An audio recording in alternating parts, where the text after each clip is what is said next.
அகமதாபாத் விமான விபத்தில் 265 உயிர்கள் பலியான துயரத்தின் மத்தியிலும் அதிசயம் ஒன்று நிகழ்ந்துள்ளது. விமானத்தில் பயணித்த 242 பேரில் பிரிட்டன் வாழ் இந்தியரான விஸ்வாஸ்குமார் ரமேஷ் என்ற ஒருவர் மட்டும் அரிதினும் அரிதாக உயிர் பிழைத்து உள்ளார். அகமதாபாத்தில் இருந்து லண்டனுக்கு புறப்பட்ட சில நொடிகளில் ஏர் இந்தியாவின் போயிங் 787-8 ட்ரீம் லைனர் விமானம் கீழே விழுந்து நொறுங்கியதில் அதில் பயணித்த 242 பேரும் உயிரிழந்து விட்டதாக முதலில் தகவல்கள் வெளியாகின. ஆனால் உடன் பயணித்த அனைவரும் பலியாகிவிட்ட நிலையில் முகத்திலும் உடலிலும் ஏற்பட்ட காயங்களுடன் இளைஞர் ஒருவர் மட்டும் உயிர் பிழைத்து இருப்பது துயரத்தின் மத்தியில் நிகழ்ந்த அதிசயமாக பார்க்கப்படுகிறது.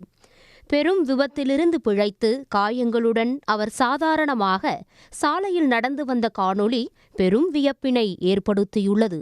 விசாரணையில் அவரது பெயர் விஸ்வாஸ்குமார் ரமேஷ் என்பதும் இந்திய வம்சாவளியை சேர்ந்த பிரிட்டன் குடிமகன் என்பதும் தெரியவந்தது.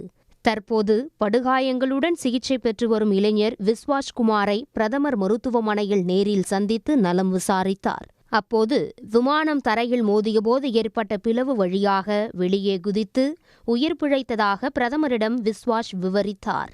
விஸ்வாஸ்குமார் 15 ஆண்டுக்கும் மேலாக இங்கிலாந்தில் வசித்து வருகிறார். லண்டனில் தனது சகோதரர் அஜய்குமாருடன் சேர்ந்து அவர் ஆடை தொழில் நடத்தி வருகிறார்.